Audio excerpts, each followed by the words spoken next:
주님을 사랑하는 것인데 힘을 다하여 주님을 사랑할 수 있는 청년들 되게 하여 주옵소서. 이 시간에도 우리가 주님 앞에 이 예물을 바칩니다. 모든 것이 하나님의 것이며 우리가 한 주 살아왔을 때에 모든 필요한 것들을 채워주신 분도 하나님밖에 없음을 고백하는 믿음 가운데 이 예물을 바쳤사오니 아버지 하나님 청년들의 두 손에 부족함이 없게 하시고 늘 하나님께서 우리 청년들에게 필요한 것들을 채워주시옵소서. 청년 때부터 돈의 노예가 되지 않게 하시고 모든 것을 공급하시는 하나님 아버지가 있음을 알고 참 믿음을 가지고 살아갈 수 있는 청년들 되게 하여 주옵소서. 이 시간에 주의 말씀을 듣습니다. 말씀 가운데 아버지의 마음을 알게 하시고 하나님의 뜻을 알게 하시고 우리 주 앞에 순종하고 살아갈 수 있는 귀하고 복된 시간 되게 하여 주옵소서. 예수님 이름으로 기도하옵나이다. 아멘. 우리가 그때 그리스 탐방을 한번 다녀온 적이 있었습니다. 그리스 탐방을 할 때에 제게 아주 참 신기하게 보이고 도대체 저게 무엇을 의미할까 이렇게 제 눈에 보였던 게 하나 있었는데요. 그게 뭔가 하면 이 그리스 고속도로를 달리는데 고속도로 바깥쪽에 보면 이 꽃이 놓여 있고 그 조그만 십자가가 이렇게 있는 겁니다. 근데 그게 이제 한 개만 있는 것이 아니고 가는 곳곳마다 이렇게 한 블록 지날 때마다 이렇게 있어가지고 제게 이제 순간 이제 의문이 생겼어요. 저게 뭐 하는 것일까? 우리 한국에서는 볼 수 없는 장면이지 않습니까? 고속도로의 갓길에다가 꽃을 놔두고 십자가를 놔둔 게 저에게는 참 이게 낯선 광경이라서 제 옆에 앉아있던 가이드에게 제가 물었습니다. 저게 무엇을 의미합니까? 했더니 교통사고가 나서 죽으면 그 죽은 자리에다가 이곳에서 우리의 사랑하는 가족이 죽었다.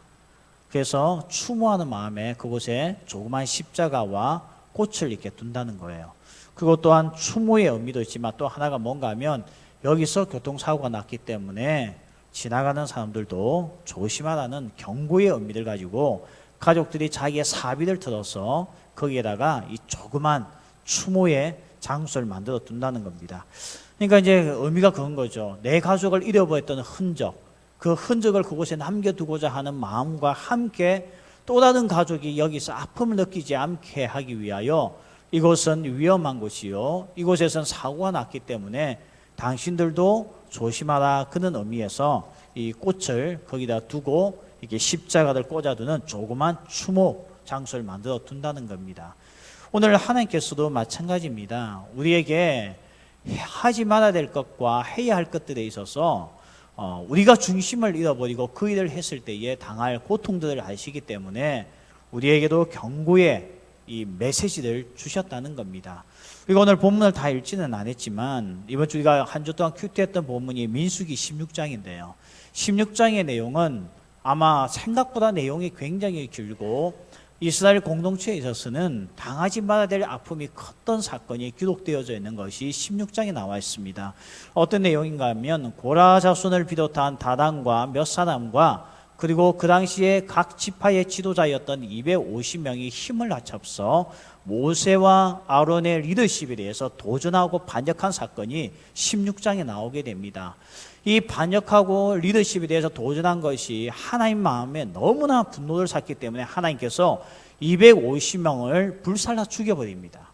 이 향로불이 나와가지고 250명을 삼켜버리고 심지어 고라 자손들은 땅이 갈라져서 그 집안의 유아들까지도 땅 속에 들어가서 땅 속에 꺼졌으니까 죽은 거죠.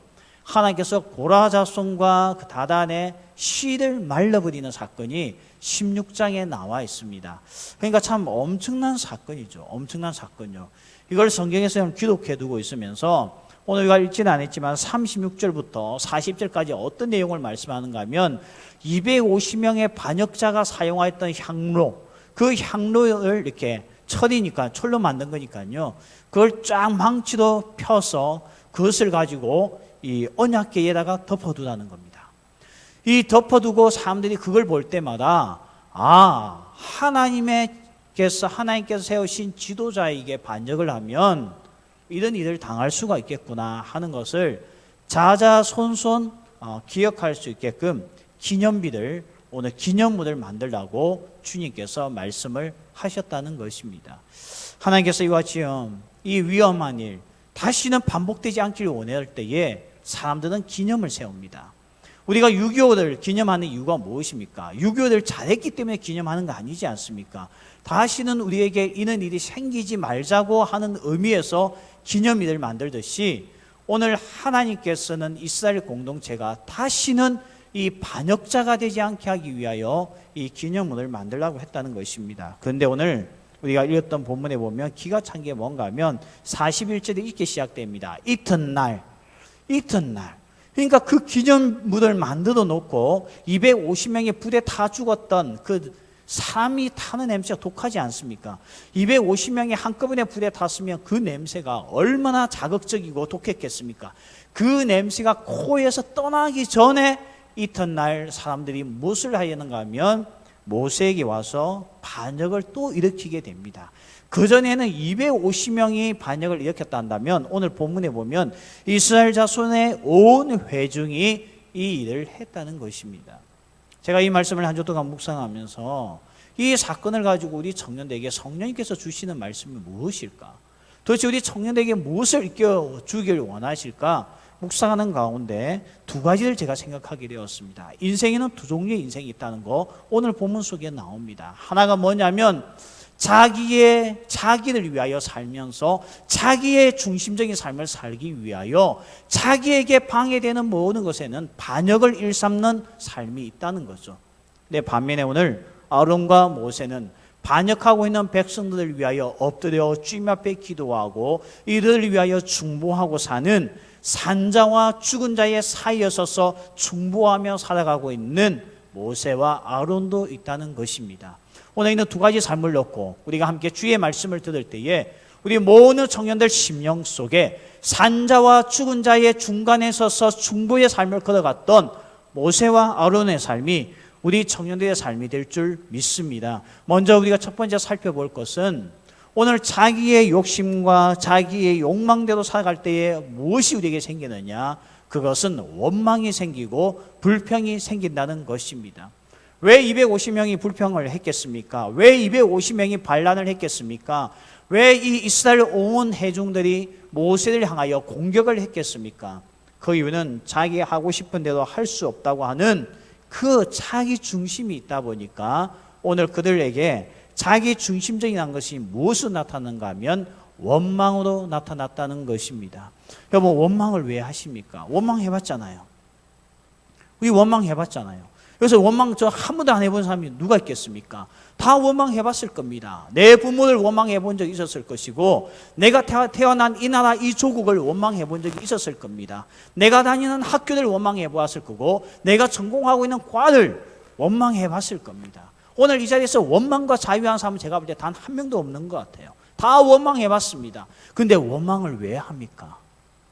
물론 여러 가지 이유가 있겠죠. 그러나 원망은 자기 중심적이 되어질 때에 원망은 나오게 되어져 있다는 것입니다. 내 마음대로 하고 싶고 내가 가야 할 길이 있는데 그 길을 갈 수 없는 환경이 있을 때에 대부분 사람들은 원망을 하게 된다는 거죠. 그런데 여러분 원망은 이룰 수 있는 것이 아무것도 없습니다. 원망한다고 세상이 변하는 것도 아닙니다. 또한 신기한 것은 원망을 하기 시작하면 원망하는 사람이 더 숫자가 늘어나기 시작합니다. 왜냐하면 원망은 전염성이 강하기 때문에 한 사람이 불평하고 원망하면 이상하게 그 주변에 있는 모든 사람들이 다 똑같이 원망하게 되고 불평하게 되더라는 거죠. 그게 오늘 이스라엘 공동체입니다. 처음에는 고라 자손이, 그 다음에는 지도자 3명이, 나중에는 지도자 250명이, 나중에는 온 이스라엘 회중이 원망하는 모습을 보십시오. 원망의 이 광폭이 더 넓어졌으면 넓어졌지 줄어들지는 않았다는 것입니다. 그래서 원망은 전염이 돼요. 근데 원망을 많이 한다고 세상에 달라지는 게 뭐가 있습니까? 여러분 원망을 많이 했더니 부모가 변하든가요? 원망을 많이 했더니 공동체가 바뀌든가요? 원망을 많이 했더니 대한민국이 달라지든가요? 원망은 어떠한 열매도 가져오지 않습니다. 도리어 나 자신을 파괴시키고 우리의 공동체를 파괴시키고 듣는 자로 하여금 상처를 주는 것이 원망이지 원망을 통하여서 새로워지는 거 아무것도 없다는 것입니다. 미국의 전 대통령이었던 오바마 전 대통령을 보십시오. 아버지는 케냐 아프리카 사람이었습니다. 어머니는 미국의 백인이었습니다. 아빠와 케냐에서 유학 온 이 아버지와 엄마가 대학 때 만나 동거 생활하면서 태어난 사람이 오바마입니다. 그는 혼혈족의 아들이었습니다. 그러나 그 결혼 생활도 길게 가지 못하고 자기 부모님이 이혼을 하게 됩니다. 어머니는 누구와 다시 재혼을 하느냐? 인도네시아에서 사업가도 있는 사람, 인도네시아 사람과 재혼을 하게 됩니다. 재혼을 했기 때문에 그는 아버지를 따라서 오바마는 인도네시아 가서 살게 됩니다. 근데 그 생활도 얼마 못 갑니다. 또 결혼이 파탄에 이르게 되어서 이제는 더 이상 오바마는 아버지도 없고 심지어 어머니마저 자기를 버리는 삶을 살게 되면서 그는 외할머니의 손에 의해서 자라나기 시작했습니다. 그는 원망 많이 했습니다. 불평 많이 했습니다. 자기 인생을 볼 때 왜 날 이렇게 태어나게 했느냐? 나는 왜 이런 삶을 살아야 되나?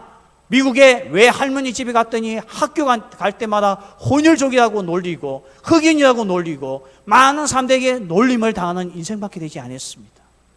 그가 할 수 있는 것은 원망밖에 없었습니다.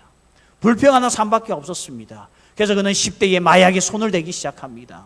남들과 똑같이 마약을 하게 되고 학교 가서 싸우게 되게 하면서 오바마의 인생은 그야말로 양아치와 같은 삶을 살게 됩니다. 그러다가 어느 날 그가 생각을 했어요. 내가 수없이 원망하고 한 결과 얻은 게 뭐가 있나? 나는 결국 마약 중독자가 되기 시작하고 나는 폭력을 행사하는 사람이 되고 삶의 불만족 가운데 나에게 달라진 게 뭐가 있나? 생각해보니 원망은 그의 인생에 단 일보의 전진도 없다는 것을 알게 되고 오바마는 그때부터 원망하는 삶이 되기보다 현실을 수용하고 이제는 하나님께 은혜를 구하면서 그의 인생에 변화를 요구하게 됩니다. 그래서 그는 명문대학을 들어갔고 결국 그가 미국의 대통령이 최초의 흑인 대통령이 될 수 있었다는 것입니다. 여러분, 원망이 무엇을 변화시킵니까? 우리 인생의 원망은 도움이 전혀 되지 않습니다. 그런데도 왜 우리는 이 원망을 버리지 않습니까? 제가 오늘 설교 제목에 죽은 자와 산 자 사이에 서라는 제목을 정했지만 어른들 주변에는 제목을 처음에 어떻게 하냐면 말의 결심 제1원리라고 했어요. 그 말의 결심 제1원리가 뭡니까? 나는 오늘부터 다른 사람을 원망하거나 비난, 비판, 판단, 정죄하지 않겠습니다. 우리 윤성지 목사님의 작품이에요. 어록입니다. 우리에게 매주마다 이것을 외우게 하잖아요. 정말 여러분, 원망했더니 달라진 게 뭐가 있던가요? 불평을 했더니 변화된 게 뭐가 있던가요? 도리어 내 심령이 상하고 내 삶에는 일보 전쟁이 있는 것이 아니고 도리어 내 삶에는 어두움밖에 없다는 것입니다. 내가 누군가에게 원망을 하면요, 나 자신도 죽지만 중요한 것은 그 원망을 듣고 있는 사람도 함께 죽는다는 사실입니다. 그래서 원망을 많이 하는 가정에 기쁨이 있을 리가 없습니다. 원망을 많이 하는 가정이 화목할 수가 없습니다. 원망을 많이 하는 가정에 문제를 뚫고 나가는 힘이 있을 리가 없습니다. 오늘 이렇게 자기 중심에 빠지면요, 다 자기 중심에서 세상을 보면 불만스러운 것들이 한두 가지가 아닙니다. 나 중심에서 우리 가정을 보고 있으면 원망스러운 것들이 한두 가지가 아닙니다. 오늘 이 원망에 빠졌던 사람들이 누군가 하면 이스라엘 백성들이었다는 것입니다. 그들에게 나아진 거 아무것도 없고요, 달라진 거 아무것도 없다는 겁니다. 도리어 그들에게는 이 원망이 또 다른 원망을 낳으면서 공동체 전부가 다 불평꾼자로 만들어 놓았다는 것입니다. 여러분, 원망을 많이 하다 보면요, 나중에는 하지 말아야 될 거짓말까지 하게 됩니다. 오늘 41절 말씀을 보십시오. 이튿날 이스라엘 자손의 온 회중이 모세와 아론을 원망하여 이르되 너희가 여호와의 백성을 죽였도다. 모세가 언제 하나님의 백성을 죽인 적이 있습니까? 한 번도 없습니다. 이제는 보세요, 살인자도 몰고 있잖아요. 이게 원망입니다. 한 사람을 향하여 원망하기 시작하면 거짓말까지 가게 됩니다. 언제 모세가 사람을 죽인 적이 있었습니까? 그가 언제 이스라엘 백성을 죽인 적이 있었습니까? 아론이 언제 사람을 죽인 적이 있었습니까? 한 번도 없음에도 불구하고 사람들 입에서 수건거리면서 돌고 있는 소문이 뭔가 하면 그들이 250명의 지도자들 죽였다는 겁니다. 하나님이 죽인 것을 알면서도 보면서도 그들의 입을 타고 있는 소문은 모세와 아론이 250명을 죽였다는 소문을 내고 있는 거예요. 이게 여러분 원망의 덕시입니다. 이런 이야기가 이번 주 제 메일에 들어와 있더라고요. 이 아이가 정말 지금 응급실에 와서 잘못하면 죽음에 이르게 될 수 있는 사고를 당했습니다. 담당 의사들에게 전화를 하는데 담당 의사가 부모님이 기대하는 것보다 훨씬 늦게 응급실에 도착해서 수술을 하게 되는 거예요. 부모 입장에는 화가 나죠. 왜 의사가 도대체 뭘 하다가 이제 나타나는 겁니까? 전화도 안 받다가 나중에 겨우 통화되더니 나중에는 급히 달려왔는데 보니까 한심하게 짝이 없는 거예요. 그래서 아버지가 너무 화가 나서 그 의사의 멱살 잡고 당신이 의사냐? 무슨 짓을 하느냐? 하고 하는 겁니다. 근데 의사가 그나마 맞서 싸우는 것이 아니고 죄송합니다. 제가 좀 늦었습니다. 지금이라도 최선을 다해서 수술을 하겠습니다 하고 수술실로 들어갔어요. 나중에 수술이 끝났습니다. 의사가 나와서 하는 말이 인사하더니 수술이 잘 끝났습니다. 자세한 것은 간호사에게 들으십시오. 또 나가버리는 거예요. 이 부모님이 화가 났어요. 무슨 이렇게 정말 이렇게 무성의하고 뭐 이렇게 거만한 의사가 다 있나. 그래서 그 의사에 대해서 욕을 한없이 했습니다. 거만한 의사, 못된 의사, 정말 무정한 의사, 이렇게 욕을 하고 있는데 설명해 주기 왔던 간호사가 자기 딸의 상황을 설명해 주면서 수술은 잘 끝났고 언제까지 입원해 있을 거고 그 다음에 회복될 것 같습니다 이야기하면서 설명을 해주니까 이 부모가 화가 풀리지 않아서 당신의 의사는 왜 그따위 사람이냐, 왜 이렇게 무정하냐, 왜 이렇게 못되냐, 그렇게 이야기를 했어요. 그랬더니 간호사가 대답합니다. 이해해 주십시오. 오늘 이 수술한 의사의 아들이 어제 교통사고 죽었습니다. 장례 중에 있었는데 당신의 딸이 너무나 위급했기 때문에 우리가 급하게 전화를 했고 그 전화를 받고 이분이 갈등하다가 장례보다도 또 다른 아이들을 살려야 되겠다 하는 마음에 급히 달려와 수술을 했고 지금 장례를 치르기 위하여 급히 갔습니다. 이런 상황이니 이해해 주십시오. 이게 이번 주 제 메일에 온 내용입니다. 사람의 한 행동을 가지고 함부로 판단하지 말라는 거죠. 조그만 그 삶의 상황에 대해서 한 걸음만 더 다가가 살펴보면 이해될 수 있는 것들이 한두 가지가 아닙니다. 우리 부모님이 내게 했던 행동들, 우리 가정에 했던 행동들, 우리가 한 걸음만 더 달려가 자세히 보면 이해할 수 있는 것들이 꽤 많습니다. 그런데 우리는 어떻습니까? 모두가 다 자기 중심적이고 자기 기준이니까 그냥 마음에 들지 않으면 불평하고 원망하고 남 탓을 하고 있는 것이 우리의 모습이지 않습니까? 조그만 주변의 삶에 원망하는 그 삶을 조금만 더 가까이 가서 한번 보십시오. 그 행동을 할 때는 그만한 이유가 있었습니다. 저분에게 저는 아픔이 있었고 저는 이유가 있어서 저렇게 행동할 수밖에 없었구나. 이해되어지지 않은 것들이 없습니다. 근데 우리는 보세요. 그 한 걸음 더 달려가 한 번만 더 신중하게 그 상황에 대해서 들을 수만 있는 겸손이 있었다고 한다면 원망을 왜 하겠습니까? 이와 같이 오늘 우리의 마음속에는요, 한 걸음 더 나아가 들을 수 있는 기와 경청하는 자세가 부족하죠. 결국 달리 이야기한다면 자기 중심적이라서 그렇습니다. 내가 정말 그 사람을 존중하고 그 사람을 사랑한다고 한다면 그런 어떤 비방과 그런 원망의 말이 들릴 때 분명히 그렇게 생각할 거예요. 그만한 이유가 있었겠지. 그만한 이유가 있었겠지. 내가 일단 그걸 알아봐야 되겠다. 나중에 찾아가서 듣고 보면 역시 그렇구나. 역시 그렇구나. 이런 상황이었으니까 저 사람이 저렇게 행동할 수밖에 없었구나. 오늘 원망과 불평과 비난을 잘 하는 사람의 특징이 있습니다. 가까이 다가가 보지 않습니다. 자기 중심에서 모든 것을 판단합니다. 자기 중심에서 보는 것이 옳은 줄 알고 그것만을 주장하고 있다는 겁니다. 그래서 내 안에 원망이 생기고 불평이 생기지만 기억하십시오. 자기 중심에 빠져 있는 삶은 공동체에 불평과 원망을 낳지 그 이상의 것을 낳지 않습니다. 불평과 원망은 다시 말씀드리지만 아무 열매를 얻을 수 없는 무의미한 시간이요, 낭비되어지는 시간이요, 자기 자신의 인생을 도리어 세워나가는 것이 아니고 파괴하는 삶이 될 수밖에 없다는 것입니다. 그래서 오늘 하나님께서는 이 원망하는 사람들을 씨를 말려버리시고 더 나아가 또 원망했던 사람들에게 연병을 보냈어. 연병이 뭐냐면 전염병의 약자입니다. 어떤 병인지 잘 모르겠어요. 그런 전염병으로 인해서 14,700명이 죽음을 당하는 어려움을 겪게 됩니다. 왜 하나님께서 있는 사건을 보여주십니까?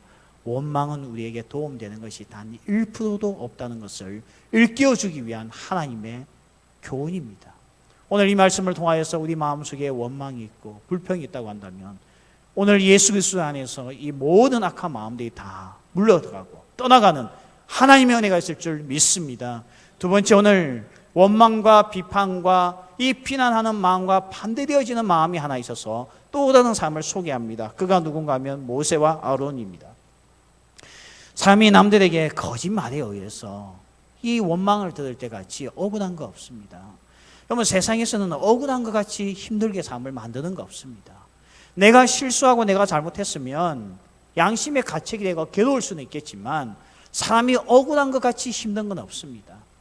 저는 옛날에 억울한 일을 당했던 분을 만나본 적이 있는데요, 그분이 억울한 일을 당하니까 몸에 뭐가 생기는가 하니 암이 생기더라고요. 억울한 일을 당하니까 그게 건장했던 몸이 살이 다 빠져 있더라고요. 여러분, 살 빠지지 않는다고 고민하시는 분들 있죠. 억울한 일을 한번 당해 보십시오. 일주일 안에 삶을 변화시켜 놓습니다. 억울한 것은 심령을 상하게 하거든요. 오늘 모세와 아론은 참 억울했습니다. 자기들은 왕이 되고자 하는 마음도 없었지만 이스라엘 사람을 죽여본 적도 없는데 이미 많은 사람들에게 소문은 이스라엘 백성들을 죽였다고 하는 소문이 났기 때문에 너무나 괴로웠습니다. 그래서 어떻게 합니까? 모세와 아론은 이 억울한 말을 듣고 오늘 말씀해 보니까 하나님 앞에 엎드렸다고 이야기합니다. 45절, 너희는 이 회중에서 떠나라. 내가 순식간에 그들을 멸하겠다. 하나님께서 떠나라는 거예요. 이는 이스라엘 백성은 있을 필요가 없다는 겁니다. 자기 중심적인 사람이 무슨 일을 할 수 있겠냐? 내가 오늘 다 싹쓸이해버리겠다. 아예 그냥 이 민족을 말살시키고 또 다른 민족을 세우겠다는 하나님의 계획 앞에 오늘 모세와 아론은 하나님 앞에 엎드려 기도했습니다. 이게 오늘 억울한 일을 당했던 자기 중심이 아닌 공동체를 사랑하며 하나님의 교회를 사랑했던 삶의 모습입니다. 엎드려 기도했다는 거죠.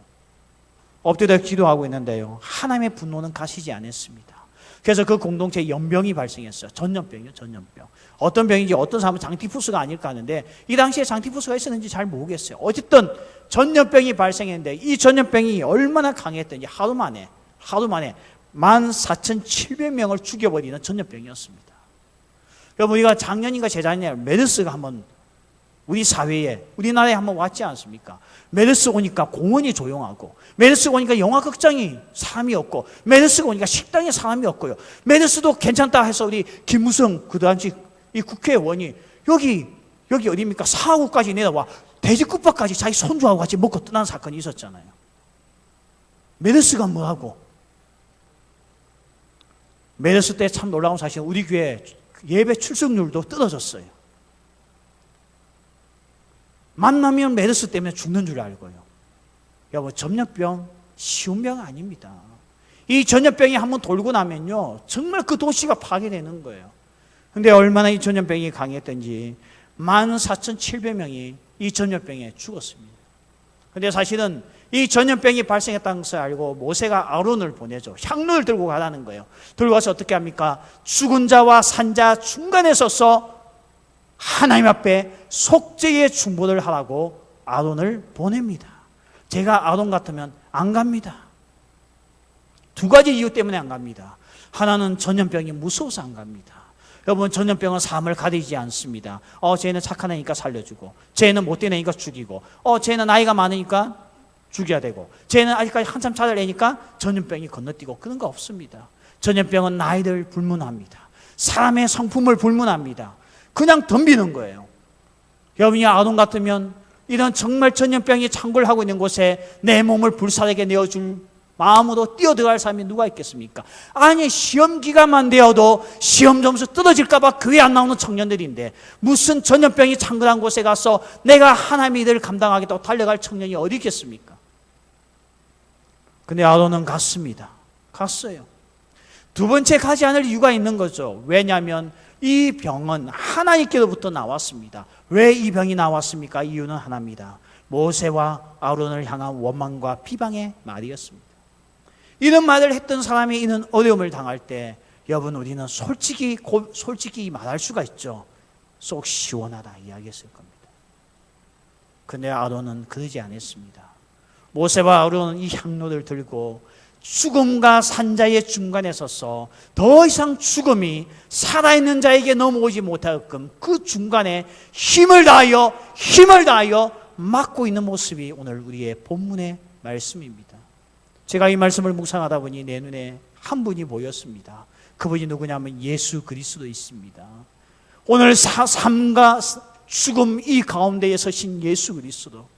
저는 죽을 수밖에 없는 죄인이고 나는 지옥 갈 수밖에 없는 죄인인데 예수님께서 이 중간에 서서 날 살리기 위하여 이 죄의 심판이 나에게 넘어오지 못하게끔 가운데 서서 십자가로서 막아주신 예수님이 오늘 아론의 이 삶을 통하여 우리에게 보여주고 있다는 것입니다. 오늘 만약 예수님께서 자기 중심적인 분이었다고 한다면 예수님은 정말 이 세상에 33년을 살면서 뭘 했겠습니까? 내가 볼 때 예수님은 짜증내고 원망만 했을 것 같아요. 내가 무슨 이런 집안에 태어나야 되나? 내가 어쩌다가 미혼모의 아들로 태어나야 되나? 왜 나의 출생이 이렇게 오해를 받아야 되나? 그런 마음도 있었을 겁니다. 나는 왜 이렇게 가난하나? 예수님의 육신의 아버지 요셉이 일찍 돌아가셨거든요. 왜 이렇게 일찍 돌아가서 내가 가장의 역할을 하며 동생들을 먹여 살려야 되나? 원망이 참 많았을 겁니다. 아니 감히 내가 하나님의 아들인데 저 녀석들이 나를 알아봐 주지 않네? 저것도 그냥 확 그냥 뒤집어 버릴까? 이런 마음이 왜 예수님에게 없었겠습니까? 그러나 예수님은요, 자기 중심이 아닌 하나님의 중심이었고 하나님 나라가 중심이 되자 그분은 삶과 죽음, 죄의 심판의 중간에 서서 우리들이 더 이상의 지옥 가지 않게끔, 하나님께부터 멸망받지 않게끔 중간에 서서 이것을 막아주신 분이 예수님이라고 말씀하고 있습니다. 여러분, 예수님의 중보가 없었으면 우리는 어디에 있었겠습니까? 예수님의 막아주심이 없었다면 어디에 있었겠습니까? 예수님께서 자기를 찔러 죽였던 우리들을 향한 분노를 가지고 있었다면 우리는 과연 이 생명을 얻었겠습니까?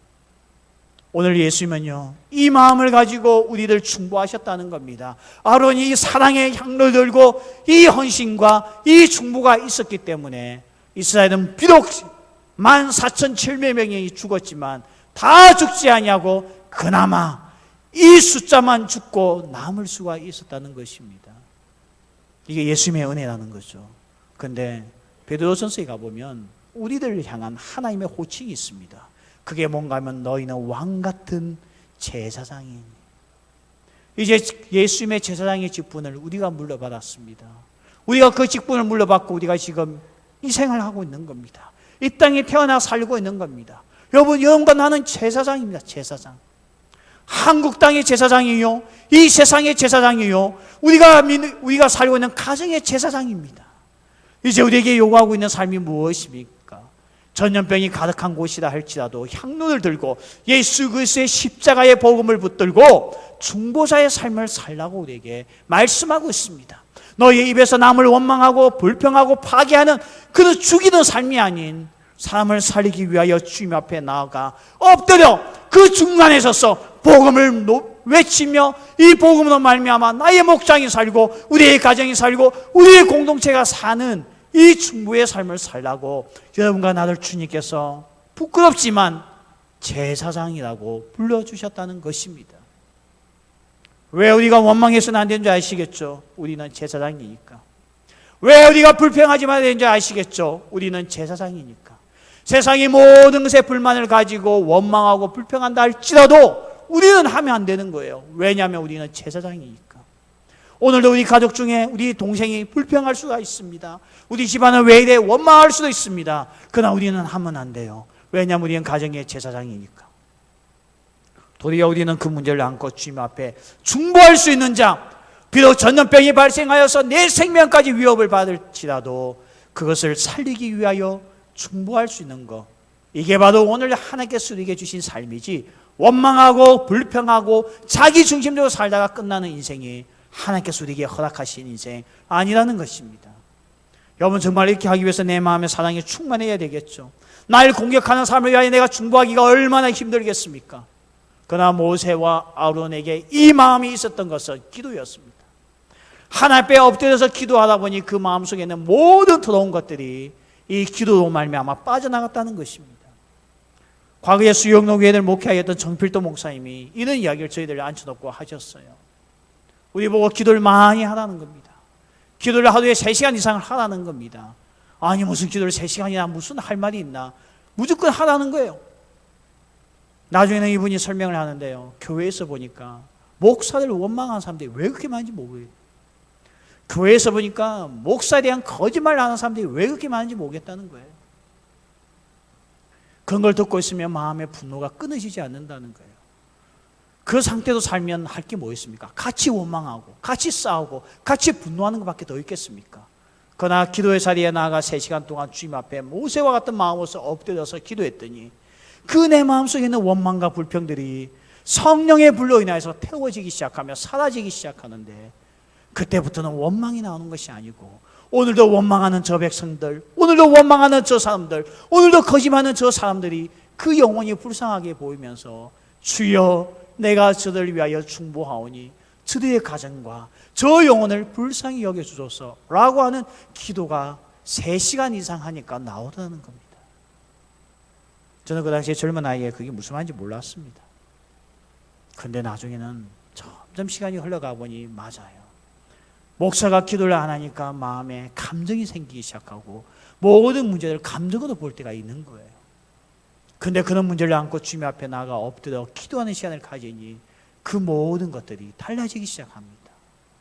오늘 주님께서 우리에게 원하시는 것은 내 인생 불평하고 원망하고 남 비난하고 판단하다가 가는 인생 아닙니다. 우리는 이 세상에 산자와 죽은 자의 중간에 있었어 더 이상 살아있는 자들이 죽어가지 않게 하기 위하여 중보자가 되었어 복음을 전하며, 비록 이 세상에 전염병이 발생하여서 모든 사람이 죽을 수 있는 나에게도 그런 위협이 온다는 것을 알면서도 복음을 들고 설 수 있는 자가 되는 것, 이게 하나님께서 오늘 우리들을 향한 하나님 아버지의 뜻인 줄 믿습니다. 제가 이번 주에 어떤 분을 통해서 우리 부산에 있는 한 교회의 이야기를 듣게 되었습니다. 2013년도에 그 교회 청년부가 아프리카 우간다에 단기 선교를 떠났다는 것입니다. 큰 교회가 아닙니다. 작은 교회입니다. 이 작은 교회 청년들이 힘을 모아서, 여러분 아프리카 선교 저도 한번 가보고 싶어요. 단기 선교요. 근데 이게 참 가기 쉽지가 않은 거. 제 제자들이 지금 아프리카 선교사 나가 있기 때문에 가려면 갈 수 있는데 비행기 값만 해도 300만 원 넘게 나와요. 우리가 영국까지 가서 영국에서 또 비행기 타고 아프리카 들어가야 돼요. 근데 우리가 영국까지 우리가 직항을 타고 갈 우리는 형편이 안 되잖아요. 그 우리가 분명히 또 한번 경유를 해야 될 거예요. 또 우리는 또 돈이 없기 때문에 우리는 보통 경유 우리는 3시간을 기본으로 잡아요. 우리 청년들은요. 돈이 없으면 더 길어지겠죠. 그렇게 해서 경유하고 해서 아프리카 들어가면 거의 3일이 걸립니다. 3일. 근데 이 돈이 그렇게 해도 300만 원이 돼요. 쉽지가 않은데 이 조그만 교회가 열심히 청년들이 바자회 도회가 모아서 어쨌든 아프리카 우간다를 갔대요. 우간다를 갔는데 그때 함께 동행했던 21살의 최슬기라고 하는 자매가 있었어요. 이 자매가 사실 건강이 그렇게 좋지 않은 자매인데 자기가 그래도 청년 때에 한번 단기 선교 와서 이 아프리카 땅에 한번 땀을 흘려보겠다는 마음을 가지고 부모님이 말렸는데도 불구하고 이 단기 선교에 동참을 했습니다. 그래서 아프리카 땅에 도착했는데 도착한 다음날 이 자매가 심장마비로 죽었어요. 교회가 얼마나 이것 때문에 어려움을 당하고 단기 선교팀이 당황했겠습니까? 이 채슬기 양의 이 죽음을 보면서 어떻게 해야 될지 몰라서 단기팀은 한국으로 철수하자 했는데, 이 소식을 한국에 알리는 것이 너무나 마음에 부담이 되었는데, 이 소식을 들었던 어머니 아버지의 심정이 어떻겠습니까? 이 목사님, 담임 목사님이 이 적어놓은 글에 보니까, 인터뷰에 보니까 그렇게 적혀 있더라고요. 자기가 목회 20년 30년을 하면서 오랫동안 하면서 내가 목사를 그만두어야겠다 마음먹었던 것이 그날이었대요. 그날. 최슬기 양이 21살의 여자 청년이 아프리카 땅에 도착하자 하룻밤을 지내고 심장마비로 죽은 이 사건을 통해서 이 목사님은 내가 더 이상 목회를 할 수 없겠구나 생각하고 교회 문을 닫으려고 했대요. 그런데 이 딸의 죽음을 들었던 부모님이 아프리카 팀에 단기 선교팀에 전화를 해서 장례는 우리가 알아서 처리할 테니까 단기 선교 일정을 다 마치고 오라고 그들에게 이야기합니다. 그것서 장례를 치루었습니다. 목사님에게 찾아가서 위로합니다. 염려하지 마십시오. 걱정하지 마십시오. 우리 딸의 죽음은 헛되지 않습니다. 근데 목사님에게 이해가 안 되는 거예요. 여러분 정말 단기 선교 와서 여러분이 다치고만 들어와도 나와 우리 교사 선생님들은 곤욕을 치릅니다. 그런데 아이가 죽었으니 얼마나 힘들겠습니까? 그런데 어떻게 부모는 이렇게 말할 수가 있을까? 알고 보니까 딸의 죽음을 듣고 이 어머니가 거의 기절 상태에 갔대요. 정말 밤새 울었대요. 밤새요. 내 사랑하는 딸이 죽었다고 하니까 그것도 이국 땅에서 죽었다니 무슨 마음의 평안이 있겠습니까? 그렇게 울고 있다가 잠이 들었는데 꿈에 자기 슬기양이 나타났다는 거예요. 그러면서 엄마를 위로했대요. 엄마 나 행복해 지금. 엄마 나 너무나 복된 삶을 살고 있어. 나 이 천국에서 기쁨을 누리고 있어. 이 슬픔에 빠진 어머니를 위로하더라는 거예요. 이 꿈에 깨어나가지고요, 이 어머니가 다시 힘을 내어서 그때 다짐을 했대요. 그 다짐이 뭔가 하면 우간다에 300개 교회를 세우겠다. 이 다짐을 하고 이것을 교회에 이야기하고 단기 선교팀의 일정을 다 마치고 오시고 교회 장례는 우리가 가서 치르고 목사님도 목회 그만두지 마십시오. 우리는 나와 우리 남편은 최슬기양 우리 딸을 위하여 300개 교회 우간다에 세우는 것을 사명으로 여기겠습니다. 이렇게 이야기하는데 그 장례가 얼마나 은혜가 되었던지, 그 조그마한 교회 성도들이 당신들이 무슨 300개 교회를 세울 수 있냐, 우리도 세우겠다 해서 금년까지 260개 교회를 그 교회, 작은 교회가 세웠다는 겁니다. 근데 더 놀라운 사실은 이 남동생 2명이 있었는데요, 거의 양아치 애들이에요. 양아치 애들. 이 누나의 죽음을 듣고 이 애들이 나쁜 길로 갈 줄 알았더니 둘 다 지금 신학교 가서 선교사가 되기 위해서 준비하고 있다는 거예요. 여러분 보세요. 그 목사님의 인터뷰 글에 이렇게 적혀 있습니다. 하나님의 밀이 땅에 떨어져 죽었더니 저 가정에 문제가 해결되어지고, 하나님의 밀이 땅에 떨어져 죽었더니 교회가 부흥하고, 하나님의 밀이 땅에 떨어져 죽었더니 우간다에 교회가 생기고 학교가 생긴다는 거예요. 그 교회 청년부가 많이 부흥했다는 거예요. 부흥만 놓고 보면 나도 우리도 하면 가야 되나? 이 생각이 들지만 얼마나 이 교회가 이 어려움을 극복해 나갈 때에 자기 중심에서 그 문제를 본 것이 아니고 하나님 나라의 시각에서 그 문제를 보았더니 자기의 사랑하는 딸의 죽음이 헛된 죽음이 아니었다는 겁니다. 하나님 나라의 관점에서 이 사건을 보았더니 교회에 해악을 끼친 사건이 아닌 유익을 끼친 사건이 되었다는 것입니다. 그래서 이 교회는 건축을 안 하기로 다짐했대요. 지금 너무 많은 교인들이 2013년도에 이 사건이 터지고 난 이후에 교회가 얼마나 성장이 되니 지금 그 작은 개척 교회가 1000명 이상이 모인대요. 교회를 지어야 되는데 목사님을 비롯한 모든 성도가 우리 교회를 짓기 전에 우간다의 300개 교회와 우간다의 학교 200개를 지을 때까지는 절대 건축하지 않기로 교회가 다짐을 했다는 것입니다. 여러분, 자기 중심적인 사람이 공동체 안에 있을 때는 문제만 일으킵니다. 자기 중심적인 사람이 우리 가정 안에 있으면 싸움만 됩니다. 그러나 하나님 나라의 관점을 가지고 하나님의 마음을 가지고 오늘 충보하는 자가 이 자리에 있을 때에 공동체는 변화되고 달라진다는 것입니다. 말씀을 맺겠습니다. 여러분, 어떤 삶을 살겠습니까? 어떤 삶을 살아가겠습니까? 자기 중심적인 자가 되어서 원망하고 불평하고 그냥 내 하고 싶은 대로 하는 그런 삶을 살 것입니까? 아니면 하나님 나라의 이 마음을 가지고, 제사장의 마음을 가지고, 비전을 가지고 주님 앞에 오늘도 이 삶을 헌신하며 하나님의 미랄이 되고자 하는 마음으로 이 땅을 살아가겠습니까? 오늘 이 자리에 참석한 우리 청년들에게 하나님께서 묻고 있습니다. 인생의 길은 두 가지입니다. 자기 중심적인 삶입니다. 내 시각에서 만족스럽지 않고 내 시각에서 마음대로 되어지지 않으면 할 수 있는 것은 원망하고 불평하고 상처를 주는 겁니다. 그러나 내 마음속에 하나님 나라가 있고 내 안에 하나님의 비전이 있고 내가 제사장의 직분을 가지고 있다는 것을 인지할 때에 우리는 오늘 이 마음을 가지고 죽어가고 있는 이 세상을, 산자와 죽은 자의 중간에 서서 이 세상을 충보할 수 있는 것이 오늘 우리의 사명입니다. 여러분, 어떤 인생이 여러분에게 이 시간에 마음에 감동을 주고 있습니까? 어떤 인생이 우리에게 오늘도 헌신과 결단을 요구하고 있습니까? 정말 오늘 주님께서 찾고 있습니다. 이는 주님을 위하여 헌신할 수 있는 그 한 사람을 찾고 있다는 것입니다. 오늘 이 자리에 모인 우리 모든 청년들이 정말 하나님 나라를 가슴에 품고 하나님의 시각에서 이 세상을 제사장의 마음으로 바라보며 충보할 수 있는 자들, 이런 청년들이 끊임없이 배출되어지는 그는 부산 영락교회 청년부. 이것이 오늘 하나님께서 우리 공동체를 향한 하나님의 마음인 줄 믿습니다. 우리 같이 한번 찬양하고 이 말씀을 꼭 기도하는 시간을 가지겠습니다. 주를 위한 이곳에 예배하는 자들 중에 그가 찾는 이 없어 주님께서 슬퍼하시네. 주님이 찾으시는 그 한 사람, 그 예배자, 주여 제가 오늘 이 자리에 있사오니 내가 오늘 하나님 앞에서 그는 예배자가 되게 하시고 주 앞에 쓰임받는 자가 되게 하여 주옵소서. 우리 같이 한번 이 찬양하며 기도하는 시간을 가지겠습니다.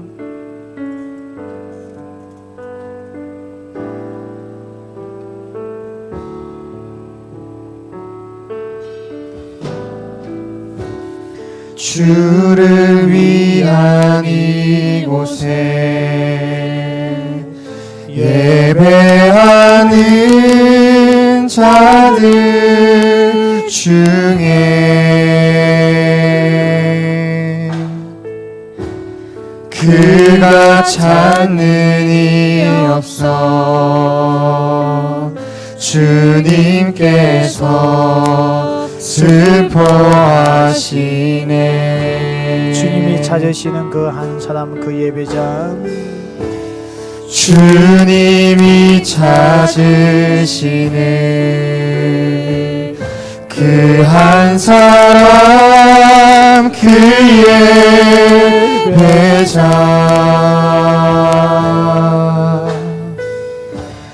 내가 그 사람 되길 간절히 주께 예배하네. 주 은혜로 이곳에 서 있네. 주 은혜로 이곳에 서 있네. 주 임재에 엎드려 절하네. 그 어느 것도 난 필요 없네. 주님만 경배해. 주 은혜로 이곳에 서 있네. 주 임재에 엎드려 절하네. 그 어느 것도 난 필요 없네. 주님만 경배해. 주를 위한 이곳에 예배하는 자들 중에 주를 위한 이곳에 예배하는 자들 중에 그가 찾는 일 없어 주님께서 슬퍼하시네. 주님이 찾으시는 그 한 사람, 주님이 찾으시네. 그 한 사람, 그 예배자, 내가 그 사람 되길 간절히 주께 예배하네. 주 은혜로 이곳에 서 있네. 주 은혜로 이곳에 서 있네. 주 임재에 엎드려 절하네. 그 어느 것도 난 필요 없네. 주님만 경배해. 주 은혜로 이곳에 서 있네. 주 임재에 엎드려 절하네. 그 그 어느 것도 난 필요 없네. 주님만 경배해. 우리가 점심 앞에 기도합시다. 모세와 아론은 죽은 자와 산 자 사이에 서서 충무하는 자의 삶을 살았던 반면에 250명의 지도자들은 모세를 비방하고 원망하는